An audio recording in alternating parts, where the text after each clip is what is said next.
oleh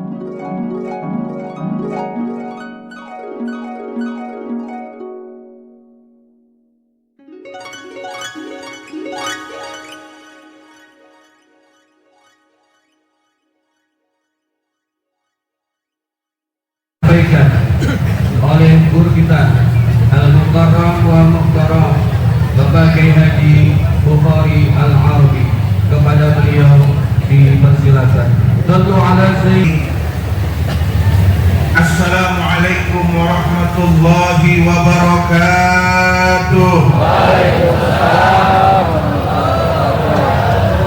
Alhamdulillah wassalatu wassalamu ala Rasulillah.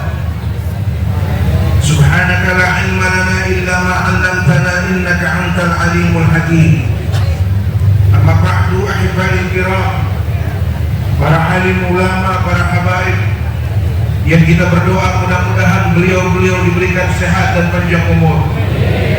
Khusus yang sama-sama kita muliakan guru kita Al-Habib Ahmad bin Saleh Al-Attas yang barusan telah menyampaikan mutiara-mutiara ilmu, nasihat-nasihat yang menyentuh, disertai candaan-candaan ala orang Betawi.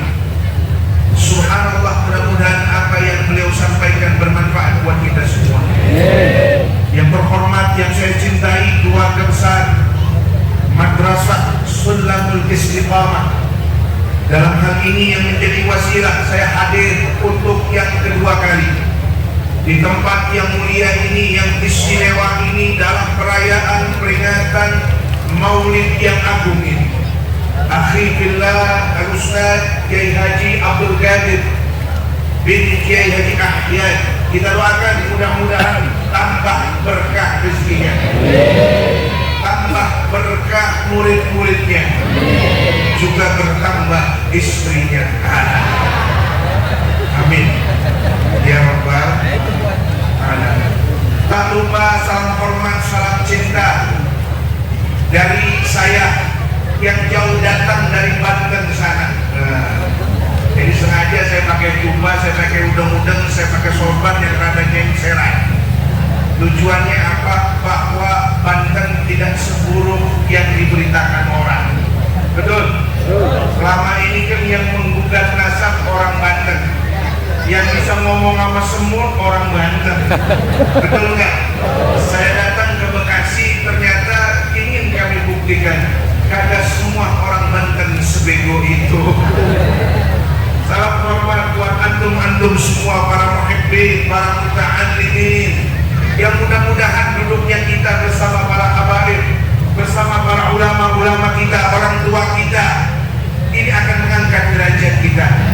Amin ya rabbal alamin. Jamaah sekalian, tadi Habib Ahmad sudah menyampaikan rangkaian cerita, rangkaian hikmah, rangkaian ilmu yang begitu luar biasa seputar bagaimana keistimewaan orang-orang alim al-mahbubi, yang selama ini mereka orang-orang alim, orang-orang mulia dengan ilmunya.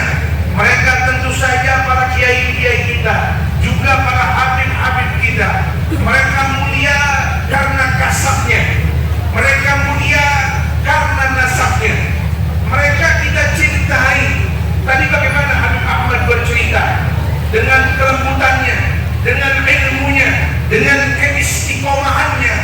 Inilah persis apa yang disampaikan Allah dalam firman-Nya, innama yakhsyallaha min ibadihi ulama.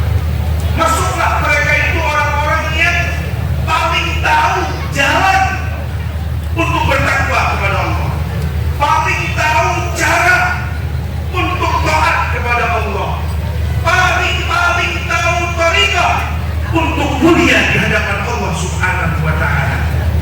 Mudah-mudahan kita dikumpulkan bersama mereka, para ulama, para habaib. Amin. Lalu bagaimana nasib kita?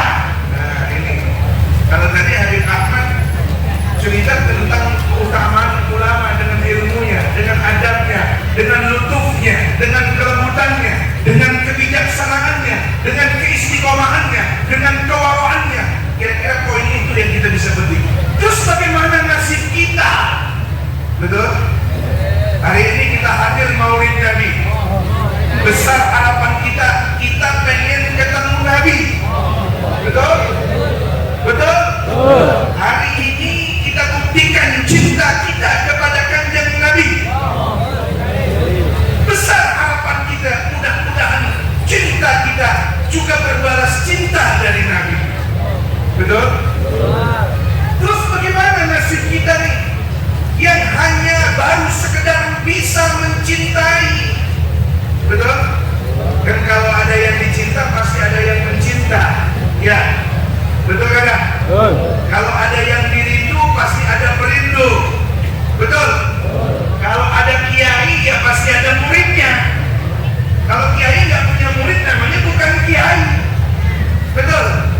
Ada nggak kiai yang kagak ada muridnya? Ada di Yogyakarta, Pak. Ada Kiai Slamet namanya. Sepasang kebo bule. Adanya guru karena adanya murid. Tadi bicara tentang keutamaan guru, keutamaan orang alim, keutamaan orang-orang yang punya keutamaan. Terus bagaimana nasibnya kita? Ada nggak kabar baik? Selama ini kita sering dengar, cukup diplomatis Nabi sampaikan dalam hadisnya, al-mar'u ma'aman atau anta ma'aman ahbabta. Ini doa kan harapan kita ya. Ada sebuah dialog Nabi dengan orang Badui, bicara tentang cinta, bicara tentang kiamat. Nabi cuma jawab anta ma'aman ahbabta. Ada tambahan dari lagi nggak Ustaz? Oh,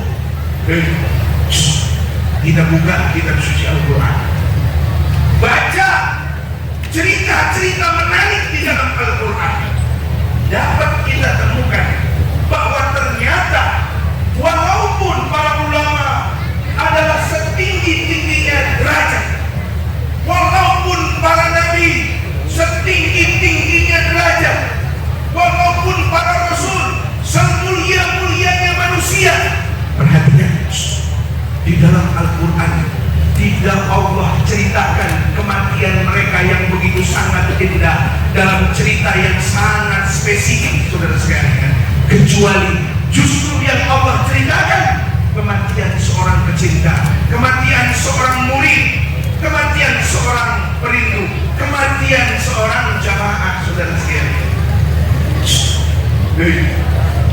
Jadi Kiai Ading jamaah dapat makan kan? Karena maulid di Indonesia itu nggak jauh dari makan, Pak. Betul. Di Yogyakarta setiap tanggal 12 Rabiul Awal itu ada tradisi Islam yang dimasukkan ke dalam tradisi kejawen. Namanya gerbek maulid. Tahu nggak gerbek maulid artinya? Itu raja bikin makanan 6 tumpukan kayak gunung, diarak di depan keraton, direbutin sama rakyatnya. Hari itu raja dengan niat cinta kepada Allah dan Rasulnya sedekah makanan kepada rakyatnya. Betul? Betul? Di Cirebon ada namanya panjang jimat, bukan pajak ya, panjang jimat. Panjang jimat itu artinya panjang nampan. Jimat itu nasi yang dikepel-kepelin, yang ketika kepelinnya itu dibacain salawat dan zikir kepada Allah. Dibuat itu sebanyak-banyaknya, dibawa ke depan jamaah, dimakan rame-rame. Jadi tradisi maulid dari zaman Gibenen itu makan. Betul? Ini jangan penceramahnya doang dua. Dengerin ceramah sampai 3 jam penuh, pulang jamaah pada lapar. Insya Allah Kiai Ading sudah siapkan 1000 nampan kebuli. Jangan berempat tadi kata Habib, 1 nampan 2 orang cukup insya Allah. Kalau masih lebih bungkus, kalau emang lu kagak tahu malu mah. Betul? Dulu sudah, ini saya cerita yang ada di dalam Al-Quran, Pak. Di satu negeri namanya Antahiyah. Siapa yang pernah ke kampung atau ke negeri Antahiyah? Antioquia. Kalau sekarang itu di Google Map itu kita baca Antahiyah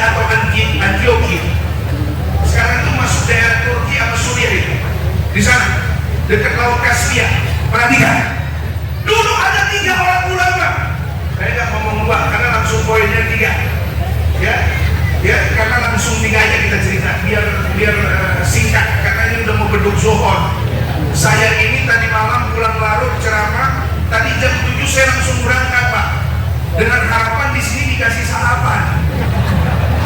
Padahal istri saya sudah siapkan sarapan. Saya bilang di Bekasi jauh, lambat takut macet, betul nggak? Tadi malam kebetulan saya jadwal istri muda Pak. Ustaz Adi Nahyar tampang lebih ganteng dari saya, duit lebih banyak dari saya, tapi nasibnya naas dibanding saya.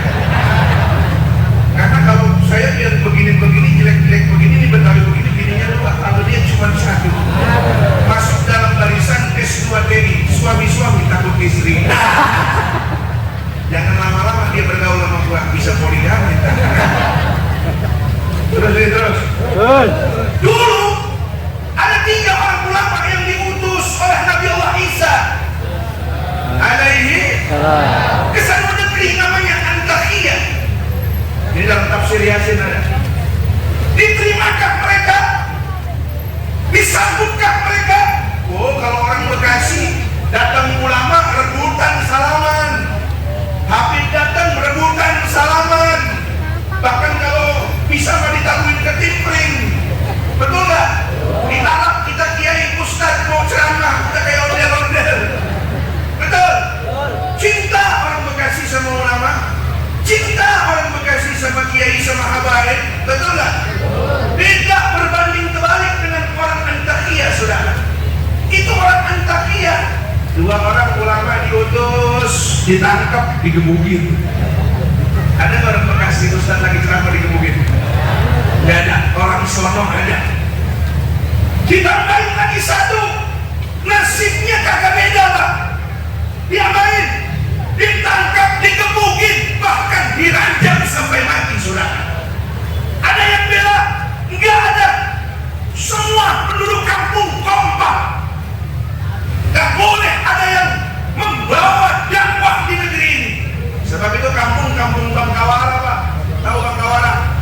Penduduknya ahli maksiat, zina, rampok, membunuh, pokoknya judi, habis dosa diborong semuanya dia. Ini kampung namanya Antakya. Lalu saudara, perhatikan. Di antara ribuan penduduk itu, di antara sekian banyak penduduk yang menolak dakwahnya para ulama ini, وجاء من أقصى المدينة رجل يسعى قال يا قوم اتبعوا المرسلين.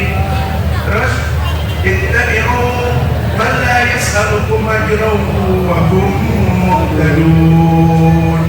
Sering dibaca. Lagi ngapain? Tetangga mati. Tahlilan, betul nggak? Datang ini seorang laki-laki yang setengah bayar. Dia bukan orang sakti, dia hanya seorang petani biasa, Baduy. Bahkan dalam tafsir dikatakan dia penyakitan, tapi rasa cintanya kepada ini ulama. Dia belum jadi muhid, belum. Dia belum duduk ngaji, belum.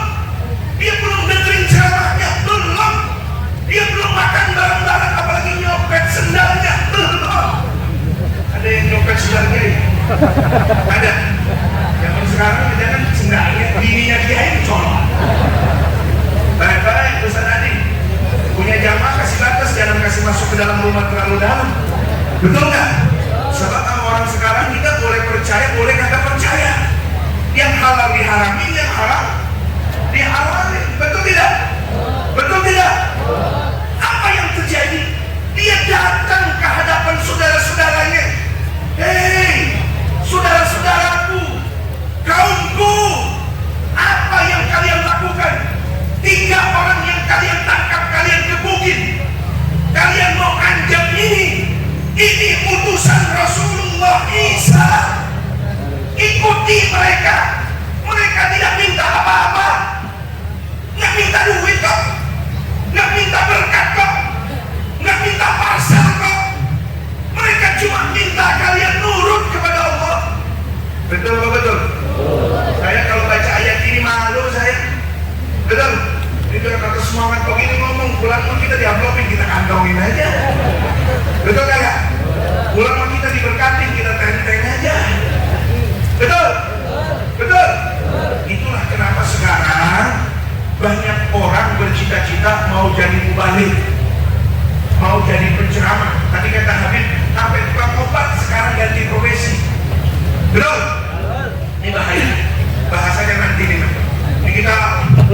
fokus dulu karena waktu saya nggak lama nih. Waktu saya cuma sampai jam 2. Sanggup jam 2. Belum sanggup gua kagak. Aku dari pagi belum makan. Cuma tadi makan kue apa itu? Kue undi apa itu? Gua bilang orang Bekasi tega amat. Besok-besok kalau undang ceramah catatlah dalam klausul kontraknya. Begitu gua datang siapin sarapan pagi. Udah kalau makannya kalau waktunya pagi. Tapi kalau waktunya malam begitu gua datang siapin bandrek. Betul. Bisa melatih kita. Yang penting sampai bersyukur. Poinnya sudah. Diterima nggak sarannya ini orang? Ditolak, saudara. Mereka sudah buta dan dibutakan dengan kebencian, fanatisme, ras dan golongan. Jadi dia nggak terima orang mana-mana mau jadi dai di sini. Betul. Beda sama orang Betawi. Ini orang Betawi hatinya paling lapang. Betul. Datang ulama-ulama kita para habaib dari kota Tarif, dari Hadramaut, kita buka dada kita terima ilmu mereka. Betul kan? Datang saudara-saudara kita dari Jawa, betul, ke kampung kita, bertetangga dengan kita terima dengan lapang dada. Betul. Datang orang Sunda, datang orang Palembang, datang orang Kalimantan. Ini yang kumpul di sini mulu dan nih macam-macam sudah. Betul. Datang orang Jawa, ya Nabi salam ngalaika ngalah. Jawa nggak bisa ain dia, bisanya ngain.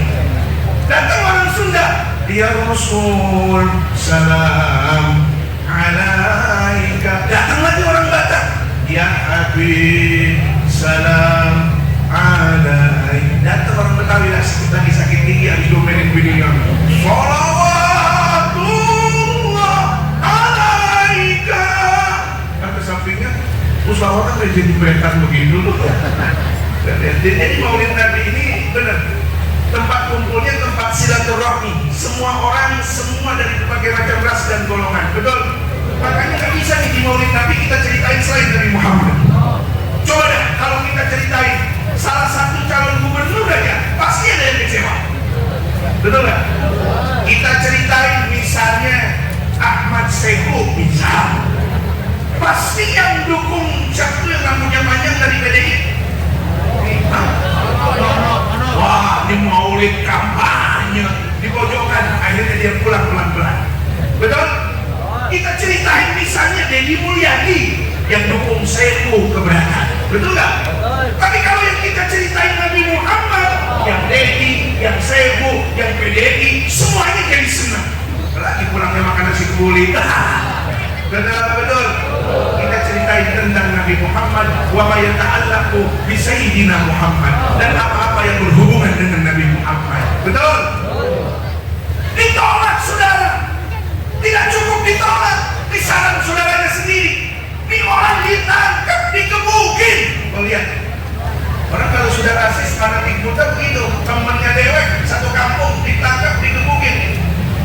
Jadi saat itu ada berapa orang yang dirajam sampai mati?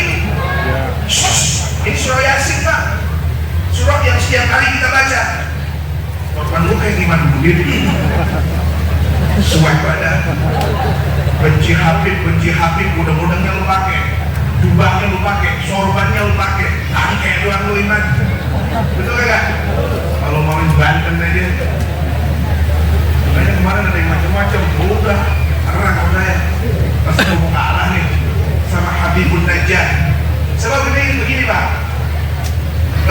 seorang pecinta bisa kumpul dengan yang dicintai bukan modalnya ilmu, bukan modalnya amal yang berlebihan, enggak. Modalnya nekat sama adat. Apa? Modalnya nekat sama adat. Ini buktinya nih orang nih, ketiga orang ulama ditangkap, dikebukin, diranjam, dia membela, ujuk-ujuk dia berbicara di hadapan kaumnya, diterima, ditolak, ditangkap, bahkan ikut dibunuh saudara sekalian. Yang mati berapa? Yang mati berapa? Yang direkam sama Allah berapa orang? 1 orang. Yang 3 ulama mati tentu dalam husnul khotimah sebagai syahid yang derajat kematiannya udah gak ada tandingannya. Tapi kenapa? Justru yang diapresiasi, yang direkam oleh Allah kematian si laki-laki ini saudara. Betul? Apa kata Allah mengutus malaikat? Ila dukhulil jannata qala ya laita qaumi ya'lamun bima ghafara li rabbi wa ja'alani minal mukramin. Ini bukti mana? Betul tidak? Betul tidak? Yang direportase, yang direkam, yang diungkap ke publik. Dan di Al-Quran itu cerita Nabi meninggal banyak, Pak. Nabi Zakaria itu wafatnya terbunuh di dalam pohon, Pak. Tapi detik-detik kematian Nabi Zakaria nggak diceritain sama Allah. Betul tidak? Betul tidak? Nggak ada cerita yang begitu detail sakarat matinya seseorang melebihi cerita ini, sudah. Bagaimana tidak? Allah utus malaikat berbisik di telinganya. Kata Allah, gila, dikatakan udkhulil jannah, kamu mati masuk surga. Asik nggak gitu? Asik kagak? Ngaji belum, salaman juga belum, duduk juga belum, betul tidak? Berkawan juga belum, ya sama kiai, sama ustaz, sama habaib, sama ulama belum.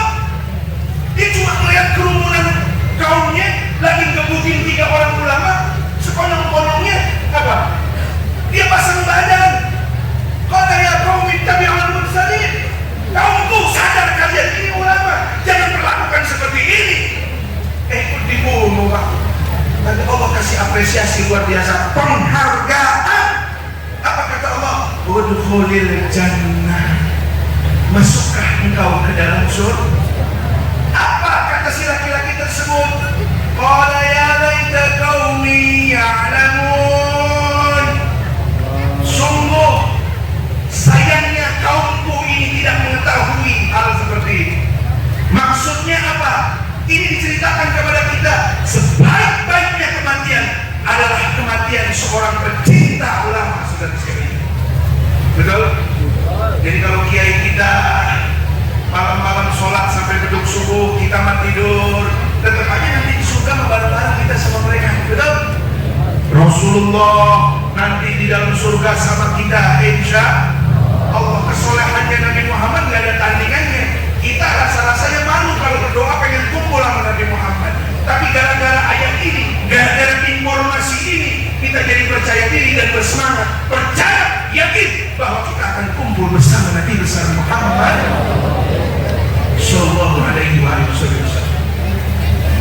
Apa kredit poinnya? Kenapa kredit poin? Woi, kelebihan apa yang Allah berikan kepada laki-laki bodoh tersebut ketika dia dipersilahkan masuk surga? 2, Pak. Mana yang pertama? Bima ghafara li rabbi. Cinta itu membawa pengampunan, saudara. Tadi kata Habib apa? Kalian, kalau Allah buka itu dosa kita ini berbentuk aroma, maka yakin kita akan bubar saat ini juga. Karena kenapa? Nggak ada yang sanggup duduk bareng-bareng. Betul? Dosa melihat cewek cakep banget, bau bentak. Betul nggak? Dosa bohong-bohongin orang, bau asin, bau angin. Betul? Dosa ini, dosa itu, rasa-rasanya tadi kata Habib Ahmad, kalau dosa itu, aib kita itu berbentuk aroma, bubar ini acara, saudara sekalian. Kenapa? Tidak ada yang sanggup saling berdekatan, karena setiap kita pasti memancarkan bau busuk daripada dosa-dosa kita. Tapi alhamdulillah, kata Allah menceritakan kejadian ini, bima ghafara li rabbi. Jaminan bagi seorang pecinta, jaminan bagi seorang murid, jaminan bagi seorang perindu, jamaah yang berkumpul bersama para ulama, berkumpul bersama para habaib yang tercinta, adalah pengampunan dosa dari Allah Subhanahu wa ta'ala. Sekarang saya tanya, ini bulan mulut udah berapa kali duduk di Muludan? Woi, enggak kehitung, betul? Enggak kehitung, saya aja udah kagak kehitung. Dan apalagi antum semuanya yang mubaliknya bisa ganti-ganti. Besok di masjid ada tabligh apa, kita duduk lagi ke situ, betul tidak? Kita cinta sama mereka, para ulama, para habaib kita, maka pasti bima ghafara li rabbi, sebagaimana yang diucapkan laki-laki tersebut, bahwa kita akan mendapatkan pengampunan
Betul. Yang munjung-munjung mulai dia paculin supaya rata. Besok aja ada orang Batak datang ngeliat tanah dijual ini Pak. Dia mikir, gua jual haram, gua akan jual punya duit Pak. Ya udah tuh 100 meter geser. Belum kena kuburan. Kuburan dipojokkan. Masih sisa 2 kan? Besok datang lagi dah orang Jawa. Kayaknya cakep juga nih tanah. Berapa Pak? Udah jadi geser 100. Adanya, abangnya tadi ini adek. Tinggal 100 meter. Dijual juga, ditekor sama kiai, ustadznya, gurunya. Lu biar punya pikiran. Itu kuburan bapak lo, kuburan engkong lu dikuburin di situ. Kenapa lu jual? Jawabnya bagaimana? Saya mah nggak jual kuburan Pak. Saya mah nggak jual kuburan Ustaz. Saya menjual tanah. Nah itu kuburan. Kuburan mah yang munjung. Ini udah ada. Akal mampus. Ada di kampung kita yang begitu. Kampung saya banyak Pak. Nggak tahu di sini mah kagak kali. Kagak beda sama. Betul? Betul? Betul. Ya apa-apa kita kembali lagi. Jadi yang kedua, waj'alani minal mukramin. Ya Allah. Ya, Nabi Muhammad untuk mendapat kemuliaan Allah kakinya berberkah. Sholat malam, betul nggak? Para sahabat Nabi untuk mencapai kemuliaan Allah bertaruh nyawa. Dia ikut perang Badar, perang Uhud, betul? Disiksa, diboikot, diintimidasi, berjuang bersama Rasulullah SAW. Ulama-ulama dulu bagaimana mengorbankan? Kiai Nur Ali Bekasi keluar dari zona nyaman. Tahu nggak keluar zona nyaman? Dia tak mau berpangku tangan melihat nasib di negeri. Dia perang, terjun ke medan perang, memimpin pasukan Hizbullah, memimpin pasukan para muhajirin. Dia gerakkan untuk melakukan pemberontakan. Keluar dari zona nyaman, saudara sekalian. Betul? Betul? Kalau kita kira-kira kita modalnya cinta, duduk bareng sama kiai, dengerin pengajiannya, pulang pakai, selesai. Waj'alani minal mukramin. Ini kata orang ini yang tadi barusan diranjang bareng-bareng sama kiai. Ada 2 kredit poin yang Allah kasih. Yang pertama, saya diampunin dosa saya. Yang kedua, saya diangkat derajat saya. Berarti pertanyaannya, enakan sampean apa enakan para kiai? Enakan sampean. Betul? Sampean agak capek sebagaimana mereka yang masa kecilnya dihabiskan di pondok pesantren. Betul? Habis di pondok pesantren waktunya untuk menghafal, untuk memahami, mengkaji kitab demi kitab, dihukum oleh para kiai dan lain sebagainya. Betul? Belum mujahadahnya, puasanya, tiraatnya dan lain sebagainya. Begitu jadi kiai, jaminannya insya Allah masuk surga. Kita tibang dengerin, tibang cinta, duduknya bareng mereka nanti di dalam surga. Maka peliharalah cinta itu. Insya itu baru kepada para ulama, itu baru kepada para habaib. Bagaimana kepada Nabi kita Muhammad? Maulid Nabi mengajarkan itu semua, saudara sekalian. Jangan sampai salah pilih. Jangan sampai salah pilih makan. Jangan sampai salah pilih teman. Jangan sampai salah pilih pimpinan. Jangan sampai salah pilih bini. Pilihlah yang dimana Nabi Muhammad menjadi tolak ukur pilihan kita. Insya pilih pemimpin. Pilih pemimpin yang senang. Asyraqal badru alaina faqtabat minhul qudur. Jadi cari pemimpin yang bisa muludan, yang biasa muludan. Jangan sampai salah pilih teman. Pilih teman yang senang muludan. Pilih teman yang senang ngaji. Kalau salah pilih teman, rusak hidup kita. Jangan sampai salah pilih makan. Tadi udah disinggung masalah judi online dan lain sebagainya. Itu menjadi introspeksi buat kita semua. Saya rasa tidak bijak. Masjid dikit lagi berbuka sana. Kita makan dulu ya. Makan dulu. Ya. Al-Asyar ba'da